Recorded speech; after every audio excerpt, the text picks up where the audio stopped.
Hi, everybody. Welcome to the Completely Unnecessary Podcast for Tuesday, December 1st, 2020. That's Ian Ferguson. That's me.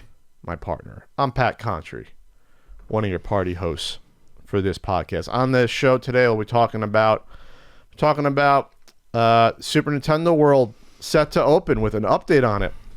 Emulation on the new Xbox Series S/X. Ian, what's going on with the Polymega? Zelda CDI in the news and other goodness. Ian, how was your weekend? How was your Thanksgiving? Thanksgiving was good. I made a lot of food. The only thing I didn't get on the table that I wanted to make was biscuits, and that's because I don't have a big enough oven to get everything done that I want to get done. If I ever get a house, I'm going to have a very big kitchen. Why don't you come over and cook? You can use my kitchen. Big kitchen. That's what I want. Mi casa, su casa. I want my kitchen. I want to be able to live in my kitchen. When I'm not cooking in my kitchen, I want to be able to pop down a beach chair and enjoy the ambiance of my kitchen. All the warmth and the smells and just seep in it. No place I'd rather be. What kind of sides did you have? I did sweet potatoes. Oh, nice. I did 3 cheese mac and cheese. Oh, okay. With Gruyere, cheddar, and smoked Gouda. I always like putting smoked Gouda in there. That sounds amazing. I did bacon braised green beans with bacon and shallots, and then I braised them in chicken stock. Those were really good. Wow, I don't think I've ever had something like that before. And then I did basic ass mashed potatoes. Basic ass mashed potatoes, and I did apple crisp. That sounds amazing, Ian. Thank you. What did you do? I went to Frank's. It was a small thing, but real quick, I think you mentioned last week you were going to bring me some of the sides. I was going to, but they all ended up going to, and I don't want any shit for this. They all ended up going to the assisted living home that Bonnie's uncle works at. Okay, then I can't complain too much. We really had like nothing left over. We did pretty well. I thought I was cooking a lot, but it all basically got used up. And then thanks for ruining the joke premise, and I feel bad. That's all right. And then, that's all right. And then I ended up using the carcass to make turkey stock last night for soup. How do you make stock? You just take the bones and all the skin and all that shit, and you can do it in a slow cooker. You can do it in a big stock pot on a stove. I use the pressure cooker, and you just load up the pressure cooker with the carcass, and you pack in all of your vegetable scraps. Scraps? Yeah, no, I mean, when you're making stock, when you're cooking a kitchen, if you get into making stock, you save everything. The tops from onions, the seeds from you throw it in green peppers. It doesn't matter what it is, just throw it in there, cover it with water, add some herbs, and you pressure cook it for like 2 hours, and you get like a super rich broth. Oh, then you can save it and use it for the future. Yep. The future. I freeze it in Gatorade bottles. Oh, okay. Yeah. So I went to Frank's. It was just me and him, playing it safe. He made a smaller turkey, like 9 pounds. It was enough for just the two of us. Breast only, or 9 pounds with the legs too? Oh, full turkey. So we had a little bit of dark meat. We both got a pretty decent sized drumstick and nice wing, and red mashed potatoes, which was nice. It came out all right. I don't like mashed potatoes as much as I used to. And then salad. I made a salad, and then stuffing. It was simple. It was like a small one, Sure. But Frank makes a mean sweet potato pie, a really good sweet potato pie. Nice. So that was that, and I bought an apple pie at Sprouts. Sprouts has every type of pie, but they're good. I got the non-sugar added apple pie. You don't need to add sugar to an apple pie. It's already sweet with the stuff in there. But I got an apple pie. I almost bought the pecan. But I was like, pecan, sweet potatoes. That's sort of that same side of the family, so one's good enough. We got the apple. I love pecan pie. I haven't had it in so long. And we watched. They're like $5 only the pies at Sprouts. I don't know how they make money on them. For like a full pie. Seems like a loss leader to me. They had berry, blueberry, peach, apple, pumpkin, and pecan. They had like 9 pies. They had everything. I'm looking at this like, how are they making money on this? I mean, I'm sure they are, but they got to bake all that shit like fresh. That's not. Anyway, sorry, I'm fucking starving. What was I saying? Oh, and we watched the Cowboys get slaughtered by the Washington football team. So that was a good Super Bowl Super Bowl is a good Thanksgiving football. Nice. You always see the Cowboys lose. I always like to see the Cowboys. Giants in first place, baby. The NFC East at 4-7, baby. They're going to run away with the NFC East. It's fantastic. So speaking of food and things of that nature, it's been rough this year for many Americans because of COVID. People are out of work. People have their hours cut. Schools are closed, and because of that, unfortunately, some Americans are going hungry this year. I don't know if you've seen the news. There's been like food lines, people in cars. I'm like, I've never seen this before in my life. It's been nuts. It's been absolutely nuts. Yep, it's not a great time for America this year. I mean, there's like Pat said, problems all over, but we would like to do something about the food shortages. So, NES Marathon is coming back to benefit Feeding America, Saturday, December 12th. Sooner than you would think. 10 a.m. Pacific. Slapping it together. We're going to slap this together. Well, like Ian's penis on an Atari VCS. We're slapping it. Wow. All right. Slapping it on. I can talk about my penis. You can't talk about my penis. I decide what I'm never mind. So, yes. NESMarathon.com. Marathon. I don't know why I went there. I was thinking about slapping something. Slapping. So we figured we'll do might be a smaller marathon, may not be 24 hours, but we're going to do something. So right now it's powered by Tiltify, which is it's something new that my pal Andre told me about. It's built into Twitch. You can go to the page, and even on that day, you can just watch the stream on that page on Tiltify, which is now redirected from NESMarathon.com, and leave comments there. And we're going to have the same thing where if you want to see us play a game, the incentive's there with the amount. When you donate, everything's tax deductible. It's a 501c. We don't see the money like every year when we do the marathons. We don't ever get the money ourselves. We don't handle it. It goes right to the charity. And then we have sponsorships available as well, like past years, with our famous live reads, Ian, and your logo emblazoned during the marathon. And the marathon gets a decent amount of viewers. It gets a decent amount of viewers. It sure does. Last year and a half ago, I think when they featured it on Twitch's page, it was thousands at a time we're watching. Yeah. Well, I think when Alex was playing that awful Color Dreams Escape from Atlantis game, that's when that was the peak. That was one of the most fun times I had last year during that marathon, was trying to play that damn game. Escape from Atlantis? Mm-hmm. Did we actually escape from Atlantis? I think we almost got there. Got very, very close. We got to the bridge, I think. We figured out how to get through many, many scenes of pain, but we did not finish it. Yeah, so it'll be likely just Ian and me, like old school NES Marathon, hanging out. With COVID, it's kind of harder for people to travel and putting people at risk. It's like, frankly, we don't need to wear down our immune systems that much. No, I like my plumbing to be intact this year as well. That'd be nice as well. That's a bonus. That's a bonus. Pat can save some money on that this year. But anyway, go to NESMarathon.com. We'll have guests maybe pop in on it for a chat as well, maybe a cameo or two. It'll be a thing. So check it out. We appreciate it. It's for a good cause, for Feeding America. All right, Ian.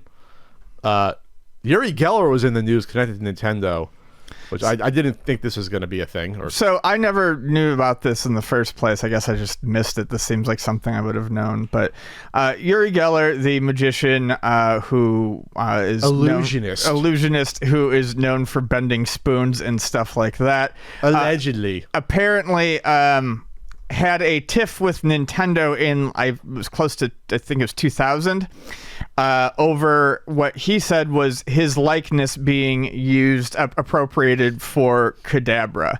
So the Japanese version of Kadabra's name, I believe, is Youngler, which is obviously a play on Yuri Geller. He's holding a spoon in his hand, and Yuri Geller took issue with that, and then said that the stars and the lightning on Kadabra made him an occult and perhaps Nazi figure, and I don't know, just basically had a real normal one over, being referenced on a kid's, game. So Nintendo stopped printing Kadabra on any of the trading cards. So he was like a Pokemon, but not in the sets. going forward? Yeah, not in the card game. After I can't remember what the last set was to have him, but going forward from that point, he was no longer in there. So I don't know. He sued Nintendo? Yeah.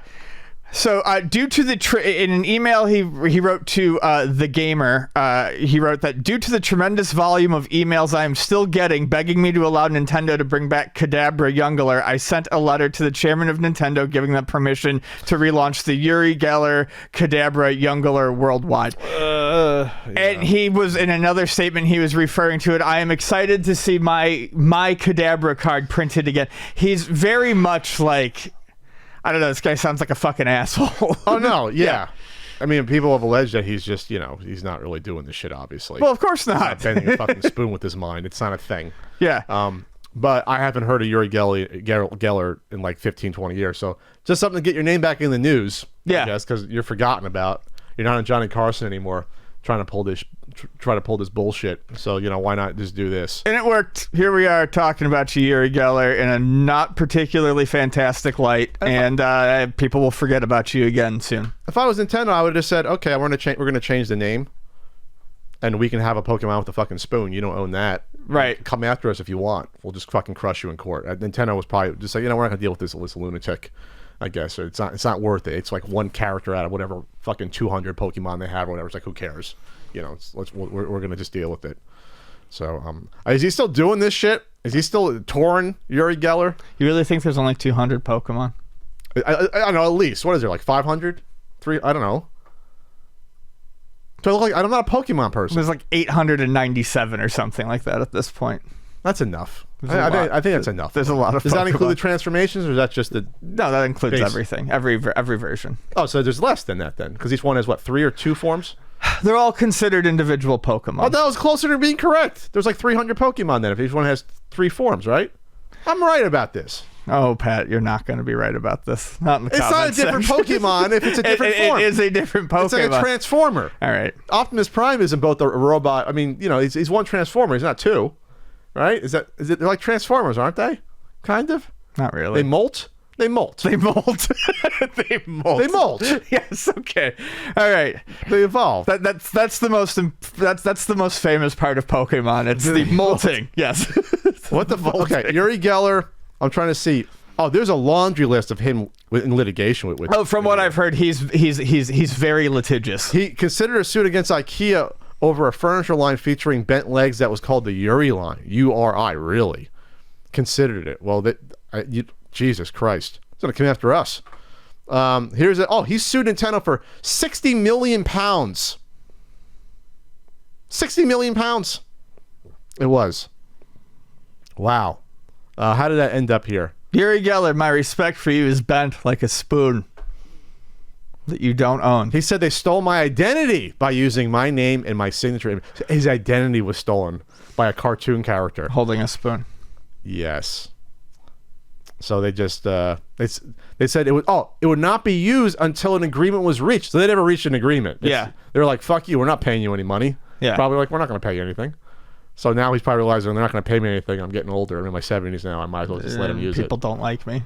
And I haven't been trying to bend spoons in a while. There you go, Yuri Geller. There you go. I saw one person do the number trick in an audience. It was one of the more famous ones. That was what the hell? They got the glasses. I don't know his name, but it worked for the crowd. The crowd guessed the number. I mean, he guessed the crowd's number they were thinking of. So there's something to some. That's different though. The whole mind thing's different than bending spoons. It's literally just like, don't watch, or I'm going to hit it real quick, and then I bent the spoon. Like that's. There's something to the mind tricks. So there's nothing to spoon bending at all. I'll go on record and say that. All right. Counter-Strike match fixing news, Ian. Well, we always knew this was this was a thing. We reported on a couple of things with players getting banned for throwing games in esports or betting on this. This was a PC Gamer magazine. Aussie Counter-Strike player opens up about match fixing. I've been offered like $2,000 a match to throw. This comes through an episode of ABC's a background briefing podcast diving into the troubling rise of esports match fixing. Speaking to the Esports Integrity Commission, I didn't know there was one, Pro Players and Victoria Police, the show is a good half-hour dig into how susceptible the scene has been to exploitation in recent years. Notably, the show includes a snippet from Rooster 2 player Joshua JHD Half Divine, that's his name, one of several players banned from competitive CSGO for betting on pro games. I might have reported on that like a year ago. Yeah. JHD noted that he had been given several opportunities to go a step further, with parties offering serious sums of money to get him to fix matches. So the thing about this is, like, this has been, this is like the mob used to do this with college sports kids. They used to do this with some pros, and it was obviously boxers. Right? Hey, we're betting a ton of money on you to lose, so lose. This isn't new. It's not shocking this would happen with esports. It wouldn't. The big difference now is that these are, like, a lot of these people playing are young adults and kids that are playing. That'll be like, oh yeah, I'll take money to throw a crappy match, because these kids don't have the money that you can't approach a pro athlete to throw a match. They'll be like, I'm a millionaire already. Like, I wouldn't throw away. Right. But for someone who doesn't have the money, they might do that, maybe, or they don't have the moral fiber to say no. This is bullshit. If you're a pro athlete, you've been working at that sport for like your whole entire life, 25 years. You're not going to throw that away for some quick monetary game. But if you're playing some crappy video game, you might. Who cares? Give me $5,000. I'll throw a match. I don't care. No one's going to know. So, not shocked. I can't believe people bet on this shit. Yeah, it doesn't seem like a particularly safe arena to be making bets in. It doesn't seem like there's any sort of oversight on that. It's too new, and like I said, like, it's weird to do that. Rather bet on elections. There you go. That's a safer bet here. You're going to be jonesing for that for the next 4 years. Yes, because of the amount of money that's going to be made. The ESIC suggests that around 100 match fixing, cheating, other corruption allegations they receive each day, not year, each day. That's what they receive. Jeez Louise. Yeah. That's problematic. Yeah, just too young of a thing with not enough regulation in place, and it's not seem safe. From the things I see, it's not solving yet. A lot of these things, anyway. A lot of these competitive, they're not solving. They've already, they've shut down whole entire games because they went nowhere. Sure. Early in 2020, 37 team coaches were banned for exploiting a bug that let them spy on enemy teams using the in-game spectate feature. It's fucking bullshit, this whole thing. 37. 37. So that not only there's no honor system, no one told anyone, hey, there's no honor system, there's no honor. No one said, hey, this bug exists, so let's patch this out. Or like fixing the bug, it was just like, everyone get on board using this bug. Holy shit. That's like, wow, that'd be imagine a pro sports if like all these coaches were, all of them. Like, it was a big deal with like Spygate with the Deflategate and things like that, but that's like one thing every 5 years it happens. Imagine if it was like half the football coaches in 1 year got hit for cheating. They wouldn't survive the sport potentially. No, this is bullshit. Sorry. Moving on. Speaking of bullshit, EA being sued for games being too difficult. This was I don't know. This was amusing. Federal lawsuit. So basically, what they're alleging is that the game is too hard. The lawsuit is alleging that the game is too hard and it's maliciously increasing the difficulty so that you feel inclined to buy player packs to improve improve your performance in the game. As far as I can tell, and I'm sure listeners will be swift to tell me if I'm wrong, this really only affects one mode of the game. And this lawsuit seems to be going kind of out of its way to avoid that fact. If you play a team, like if you're playing like the franchise mode or the career mode or whatever, the single player mode of these games, you're not paying to unlock team members. Those team members are on your team. Okay. So if you want to play as a good team, you pick the good team and you have those players on there. If you're playing online and you want to play as the Kansas City Chiefs, or if you want to play as the Buffalo Bills, you pick that team and those players are there. You don't have to fucking unlock the people on your team to use them. What they're talking about is a game mode that exists specifically to wring money out of you. They're talking about the My Team. I can't remember what it's... Your customized team. Yeah, I can't remember exactly what it's called, and they actually don't mention it in the lawsuit. You're basically building your all-star team to use. Yes, right? And you build it essentially from unlocks. You build it from card packs and things like that. Like you're building your own baseball card collection. Like right. This guy's good. It's a mixture between a fantasy team and a card collecting. They've been doing it forever. They do it for FIFA, where I think it's called Ultimate Team. And it's been a mode forever. The MLB The Show does a similar mode called Diamond Dynasty. Yeah, I mean, I don't know what they. We talk about loot boxes as being bad, and I don't love them. But if you're going to actively buy into that ecosystem and play the loot box game, I don't think you can complain about the difficulty. Of course it's hard. At that point, it's weighting all of the good players against the bad players, and you're going to see a difference. The whole idea of the game is to collect these cards to build your ultimate team, your best team. It's predatory, and it's going to prey on people who have gambling problems and stuff like that. But it just sounds so silly. The lawsuit, here's the nice paragraph that sums it up. The lawsuit contends that EA dupes many gamers through utilizing one or more artificial intelligence technologies that adjust game difficulty dynamically, relying on heuristic, and they neglect to tell consumers about these technologies or their impact on games. Relying on heuristic prediction and intervention to adaptively change the difficulty of matches and influence or even dictate the outcomes. EA keeps gamers, quote, more engaged, almost as if EA knowingly exploits an addiction. If that's true, if they actually do change the difficult dynamically in multiplayer games to benefit one side or the other, that would be something that could be maybe actionable if that was not disclosed, potentially. So say I have a crappy team overall and the game knows that and gives me a disadvantage because they know that, hey, you don't have the players, meaning you're not spending enough money. That would be something actionable. I don't know. That's what they're kind of alleging. Sure, but it's so unclear. They're not really stating that, nor are they saying that it's in online games. As asserted by the playoffs, EA deprives gamers who purchase player packs of the benefit of their bargains. EA allegedly does so by tweaking the difficulty level to diminish the impact of a superior player. So they're alleging that if I get Jordan, he's not Jordan. He's something less. This triggers a self-perpetuating cycle, since difficulty adjusting mechanisms make gamers believe that the teams are less skilled than they actually are, leading them to purchase additional player packs. So they're alleging something else now. They're alleging that you're stunting these premium players that I paid to get. That's something. That would be something. So like then that would, if they're actually like, okay.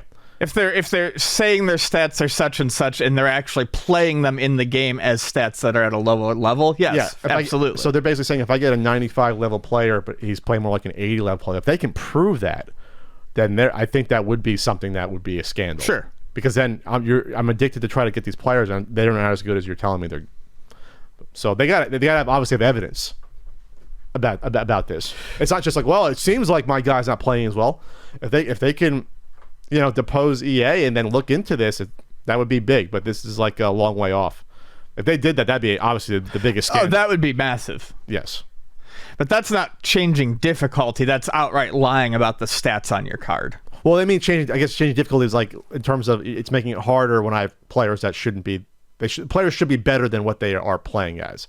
I guess that's what they're saying. Okay. I guess I'm just interpreting it differently. But what you're saying is absolutely true. That would be a huge scandal. I was, I guess, reading into it wrong. All right. We'll see what happens. This is 3 people bringing this suit. And they're also facing a separate lawsuit whether loot boxes violate California's prohibition against slot machines. They've yet to answer that complaint. So it's heating up. Europe's way ahead of us. Europe has less fucking corruption, I guess, when it comes to us with this stuff. They get that shit done lickety split. Where it's like, okay, this is bad. You're paying fines. Here we're like, we're too spread out. The U.S. I mean, that's to our benefit and our advantage. There's 50 different states doing their own shit here. It's tough to get this, but if it's California, it's the biggest state, so the most popular state. So if it happens in California, that's obviously going to hurt. All right. I put down the video game awards announcements just for the games of the years were announced. I don't know why I didn't put a link down. Your game got nominated. Your Underworld game you mentioned a month ago. Hades got nominated. It's fucking incredible. Absolutely worth it. You picked a good one there. Yeah, I saw Matt Muscles talking about it as well. Other nominees. Let's see. Last of Us Part 2, Hades, Ghost of Tsushima, the Final Fantasy VII remake. It's weird for a remake to be nominated. I just think it's weird. Doom Eternal and Animal Crossing New Horizons. It's an entirely different game. A remaster, sure. A remake, it's a fucking remake. No, I get it, but it's just weird to me to see that. That's all. So, yeah, I don't know. Games. Modern games. I played Animal Crossing this year. Didn't like it as much as I liked some of the older Animal Crossings, but it's still cute, fun, time waster. I think if this award show was being held in June, Animal Crossing would win. I think some of the excitement for Animal Crossing the steam has kind of blown off, so I think it's less likely. Hades, I would love to see an indie game from Supergiant win. I mean, the game is truly fantastic. It takes the roguelike genre and makes it make sense through its story. Everything happened. It's fantastic. I can't say enough good about it. I didn't play any of the AAA stuff though. I have no interest in Last of Us 2. I didn't play Last of Us 1. Ghost of Tsushima, probably fun, but cool. Just nothing's grabbing me on it. I gotta play these new Dooms. I gotta check out these 2 new Doom games. Doom is fucking fantastic. Doom 2016. It's great, and I still need to play Doom Eternal. They look great in terms of the different weapons that they added and the movement and things like that. It's a very fast, very kinetic game. The first game, it looks the Doom 2016, the way the mechanics all interact with each other, the shooting from a distance but finishing, like using the finishing blows, and that helps you regain ammo. It's smarter. It feels like pinball. You're constantly moving. You're constantly in motion. Yep, I like that. I need the kinetic shooters back in my life. Damn you, Epic Games. Yeah, then obviously Cyberpunk misses out by all the delays, so they probably would have been nominated. They'll be nominated next year, I guess, for that. But it's coming out. They shipped the damn thing, right? That game's finally coming out. Comes out in like a week, I think. So people got their copies. Don't break street date, Luna. Don't do that. We won't even get it. Speaking of game stores, Pink Gorilla came out with a cute little product. Yeah, our pals over at Pink Gorilla introduced a bootleg buddy. It's a pack of tools that will open all of the most common cartridges. So 99% of cartridges. It has a tri-wing screwdriver, a 3.8 millimeter game bit, a 4.5 millimeter game bit, and a dual mini flathead Phillips screwdriver. It comes in a cute carrying case, and they come with cards. They come with this cards. Is the cool part. This is the cool part to me. It's not just the tools, it's the education that it comes with. It comes with cards that show you how to spot all the most common bootlegs, how to look at, say, Game Boy Advance games, DS games, things like that, what to look for, information on chips, what to look for on the board. It's a really good idea. I can say I've actually used the tools. I got sent a set of the tools a couple months ago when I ordered. Gonna plug another thing for them. Their Switch case, which holds like 30 freaking games. It's a hard shell case, and it has lots of game storage. Harder than that one. That's more like a. It's a little bit thicker, and it's got multiple pages. So if you're a person with a lot of like physical games like me, it's a really nice carrying case. Anyways, so I have been able to try out the tools, and they are quality, and they're pink. They're adorable. Yeah, this would be something good for once the conventions come back. For like if you don't, you carry it with you. Oh, I want to buy this game. Does it look real? Going to the flea market, whatever. Yep. Especially if you're buying popular stuff. If you're the type of person who goes to a convention or to the flea market and you're looking for popular but less common stuff. If you're looking for your Pokemon games, I would say more the Game Boy stuff, especially the Game Boy stuff. But if you're looking for stuff. But if you're looking for Super Nintendo RPGs and things like that, it never hurts to have them. And I will say that there are a lot and you can usually tell by looking at them and feeling them, but N64 bootlegs are increasing at an alarming rate. Lots and lots of N64 bootlegs out there. Okay. Yes. They're catching up. Yes, lots of them. One of the few times I went to the swap meet this year, I saw a Ninja Gaiden trilogy bootleg sitting there. I alerted the guy. He was cool about it. He said, "Oh, thanks for telling me." Because the label was terrible. Sure. And I pointed the back and said, "Look at the back. There's no Nintendo stuff in the back." And I said, "Look at the label. It's not the right color. Even feel the weight and feel the." So, some people don't know though. Some vendors don't know, and some, like I said, some of those Pokemon games are harder to tell. I mean, like the advanced ones and things like that, a little bit harder. So yeah, it's a cool product, but it's sold out right now. It'll get back in stock. You know, it's not sold out, Ian. Stuff at ultimatenintendo.com. Enamel pins, books, T-shirts, shirts. We just found. You know what? I found a stash of extra My Mans. We had only small, medium on the website. I found the large and the 2XL, and I believe there might be an XL. I don't know. 25% off, Ian, right now. We're doing. But on top of that, today only, the last day, I'm extending, Ian, the Cyber Turkey promo code. Use code Cyber Turkey, and you'll save 15% off of anything in the shop at ultimatenintendo.com. Today only, Tuesday, December 1st. Get your goodies. Get yourself some product with the My Man shirt or the books or the not for resale Blu-ray, etc., etc., etc. You happy I found these, Ian? I am. Kind of happy I found the extra My Man shirts. That was already like 2 years ago with My Man. No, it was 3 years ago. Because that movie came out 3 years ago. More than 3 years ago, yeah. Wow. We recorded that, remember, when I was in the middle of the move at your place. My Man! We did the few podcasts at Ian's. That seems like 17 years ago at this point. We did that. Again, ultimatenintendo.com there. Cyber Turkey code, save 15%. Quibi's dead, Ian. Quibi is dead. Quibi's dead. Ding dong. Quibi's dead. Supposed to be shutting down on or around December 1st. Not a shock. We called this before this started. This would be gone. So is this like done? Like you click on the app, it doesn't work? Is that what there? Is this what this means? The app might not be on the store anymore. Okay. Like it may not be available to buy. I'll look it up right now.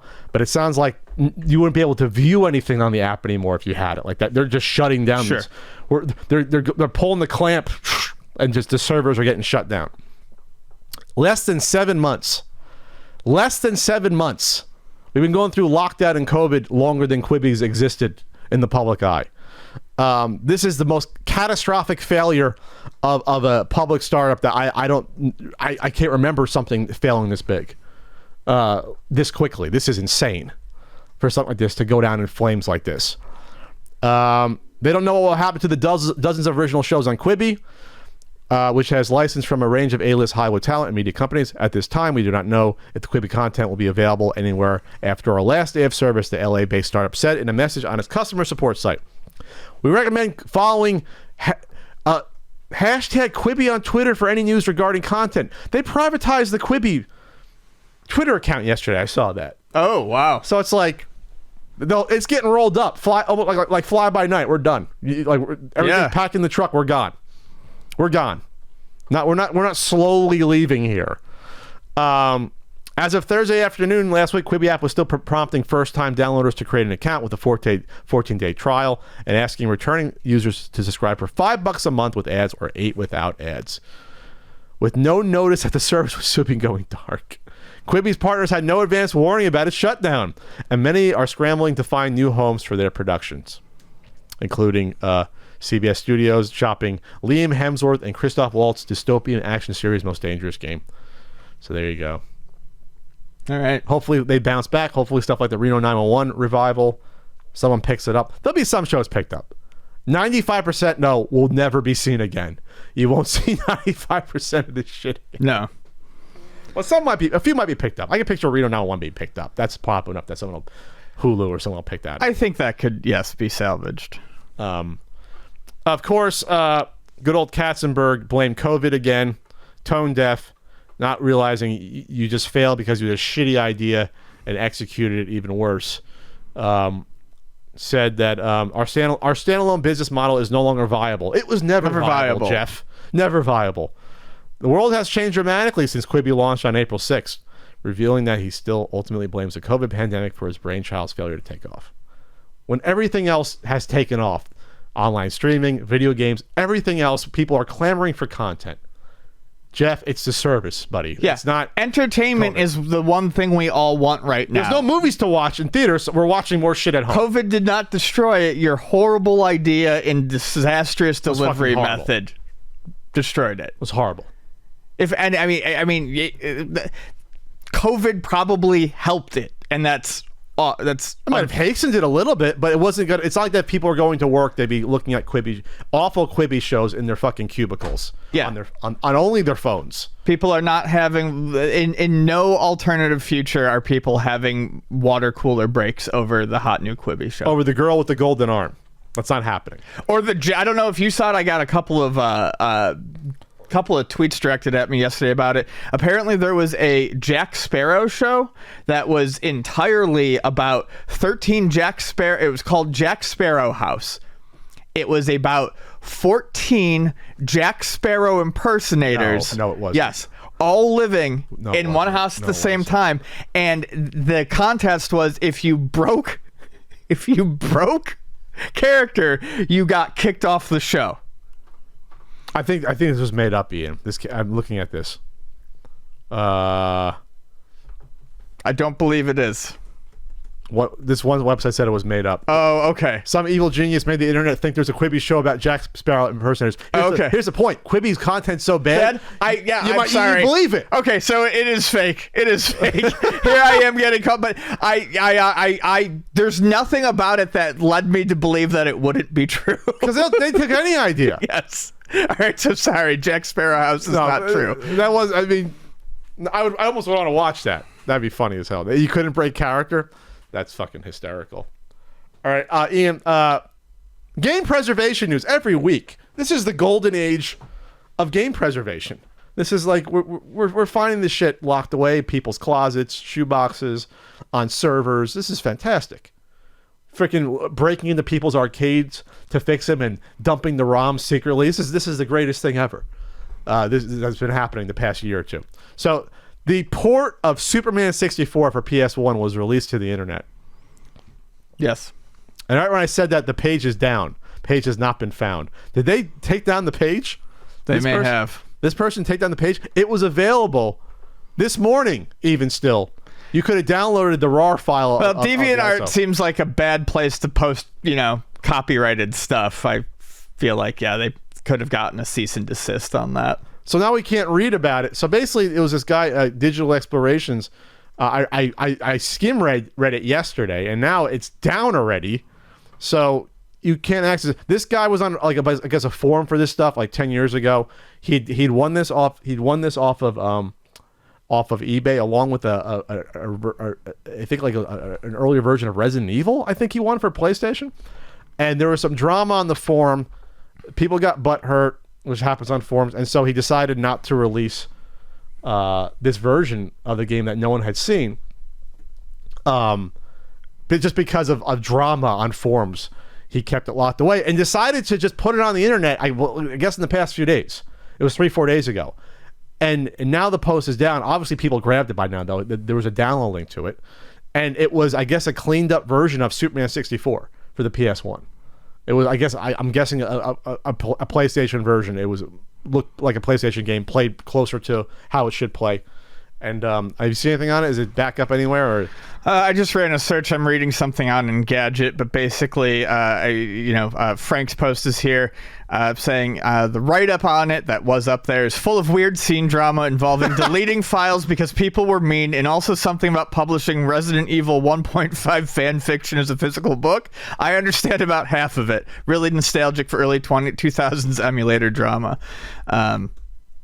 It's already on the Wikipedia page for it. Cancel PlayStation version.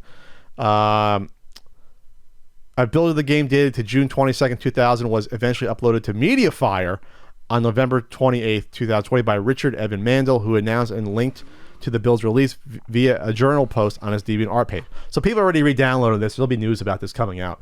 Yeah. So it's always weird to me about when you hear about this, about, I guess people pressure you to want to release something and you feel like, oh, how dare you pressure me. You get on your fucking high horse because and we still see this to an extent today, you get on your high horse because you bought intellectual property that you actually don't own the copyright to. Again, you don't own the copyright to this stuff, but you own the physical form of it. In case you do legally own that in some form or another, and you know, people, I guess you want people to bow to you to release this stuff, and this is one of the cases we saw of it. But you did the right thing and released it. Finally found it on a hard drive. Still, I guess I don't know where the original disc was. I see that in the article when I had a chance to see it. But maybe it would have been playable since the N64 one was not. Maybe they cleaned it up and maybe it was playable for that. So we wanted to take a moment to mention Arcade Dreams. It's a definitive arcade documentary series that's up on Kickstarter right now. 3 days left. You have until Friday the 4th. 3 days to go, 695 backers. They're at $82,891 pledged of the $95,000 goal. And it looks to be a good project, something I'm interested in, covering the history of arcades, but not just modern history, the entire history of coin-operated amusements and games. Early, looks like early Bagatelle, mechanical early devices, electromechanical stuff, toys, you know, the sort of stuff that you would see in an old-fashioned arcade, all the way up to the modern day.